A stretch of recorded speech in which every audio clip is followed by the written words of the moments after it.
Let me show you my new band. It's a tiny little cluttered DAW-less setup, full of wires and inputs and outputs. And in this video, I'm going to show you how you can set up a small DAW-less setup using the TX6 as the brain. And a few things that you should think about when you set up a little DAW-less setup like this. And then we're going to finish it off with a little jam, connecting all of these devices together into one cohesive song. So stay tuned and let's have some fun. Okay, so let me explain my setup here a little bit. In this jam, the TX6 will be the brain and the master clock. The pocket operators are clocked through the aux signal, so this cable is sending a click track into the PO14 or the sub pocket operator, and they're all sending the click track to each other. The TX6 and the OPZ are linked via the USB-C cable, and the TX6 is sending a clock signal through MIDI. And you might be wondering why I didn't use a dongle into the TX6 and connected where I could connect the OP1 and the OPZ directly. The reason for that is because the OP1, this is the OG, not the field, sends too much current into the TX6. So if you try to connect both the OPZ and the OP1 directly into the TX6, you will have an error message on the display here saying overcurrent. The way I got around this was by using this MIDI USB host, and then I'm sending MIDI out of the module here and into the MIDI in on the MIDI USB host box, and then connecting the OP1's USB to the MIDI USB host. And that seems to be working pretty well. Now, there are a couple of things to think about when you have a setup like this with several devices. The first one is to have the most limited device in mind when you start. So in my case, the PO14, the sub, is by far the most limited device. The way it's the most limited is that you can only play this in C major or A minor. So that means that if you start out using your beat with any of the less limited devices, you start out in an F minor, for example, then this pocket operator has no way of playing in that key, and realistically you won't be able to use it. So that's why the most limited device determines the key. These other pocket operators are more versatile. This is the PO33 or the KO, which is pretty versatile, and you can tune it and fine-tune the pitch. The speak also allows you to change the pitch, and the PO128, the Megaman edition, also lets you play chromatically or decide your own key. Now, the next most limited device in this setting is actually the OP1. But in this case, it has an issue that no matter where on the timeline you find yourself, say you want to work with different sections and you have 4 bars down and you want to start playing with the 4 next bars, you set your playhead somewhere.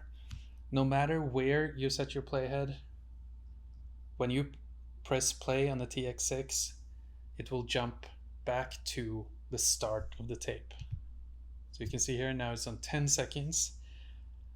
When I press start, it jumps back to 0 seconds. So that means I will probably use this simply with a 4 bar loop and then place different elements on the different tracks, and then I can mix between these two. Next you may have noticed is how cluttery all these cables are. The reason for this is that I have a stereo splitter cable going out from each of the pocket operators. So it's stereo out and then one cable going into the TX6 with the actual sound from the pocket operator, and then the other side going into the next pocket operator, sending the sync track or the click track. So you may wonder, why not just daisy chain them all using shorter stereo channels and then have all the sound coming through the last one and then only have to deal with one output? And the reason for that is because I want to use the different effects in the TX6 and apply them to the various pocket operators. Say with the sub, I might want to use some compression and some different EQing, and I would not want to use reverb on the bass, while on the Megaman it has more of a high-pitched chiptune vibe. I might want to use a little bit more reverb and soften out the shriller frequencies. So that's just a little overview over how everything is connected together and the thought behind it all. So let's start making some music. So now I programmed a little steady walking bass pattern on the PO14. So let's listen to what that sounds like. By the way, I put this in the sync 2 mode, which changes it so that it gets the sync signal in, and then it sends a mono and a sync signal out. So we press play, and now it won't play before we actually start the master clock. So I press play now, this will start playing.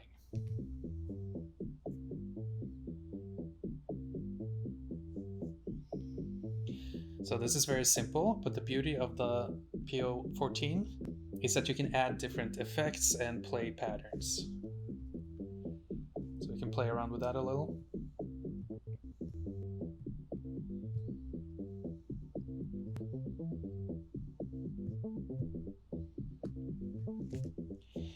Okay, so we have something like that. Next we can use the bucket operator. We can use those drums. Then we'll just program a simple beat here.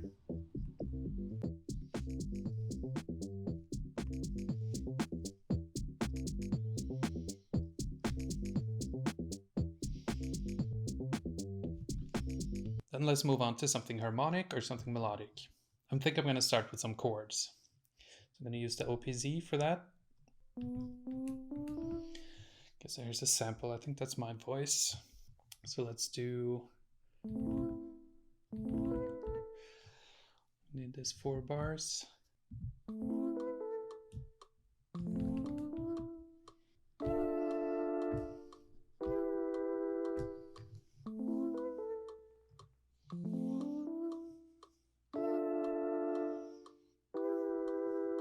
Okay, so now we have a little chord pattern there. Let's see how it fits with the rest.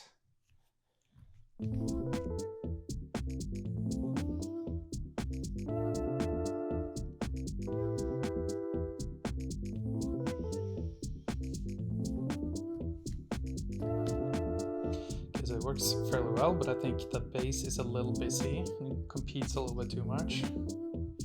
So let's try and... Yeah, that's much better.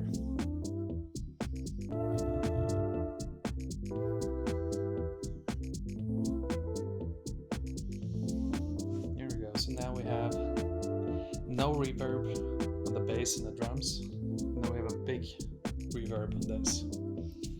I like that kind of dreamy vibe.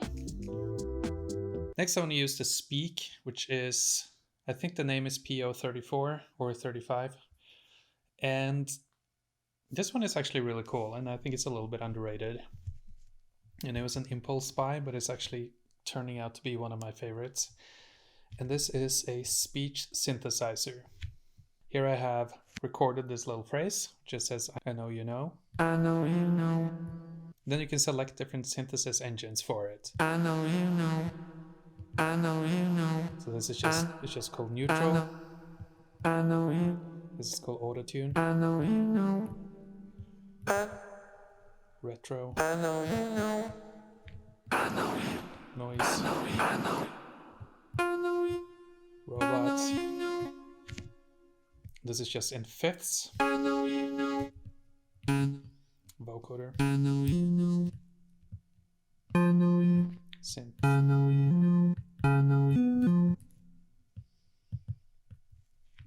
And I like the autotune. I know. I really like the way it sounds. And I love that you can just play my voice like an instrument. I know you know. I know you know. Okay, so let's mess around with that a little bit. I know you know. I know you know. I know you know. I know you know. So let's record something. I know you know. I know you know. I know you know. I know you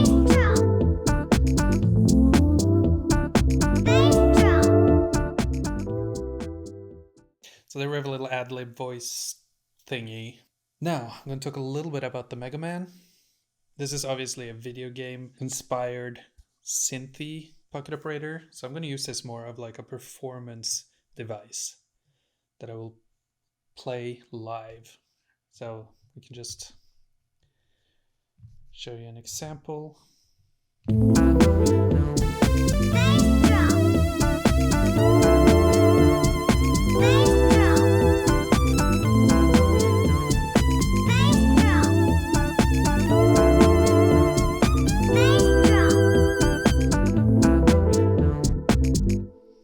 So yeah, something like that.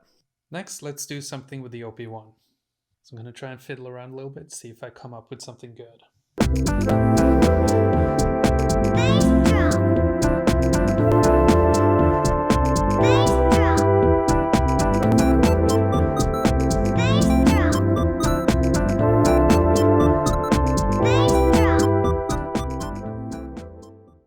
Now that I have a few elements recorded, I am just going to make a little arrangement. I'll primarily use the mute function of the TX6 to blend these devices in and out. Now this is not a very complicated arrangement, and all devices just play one loop. And you can of course use many more patterns and chain them together in a much more sophisticated way. So this will just be a little jam in a simple setup. So I hope you enjoy.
So that was it for now. I hope you liked the video, and if you did, I have many more videos like this.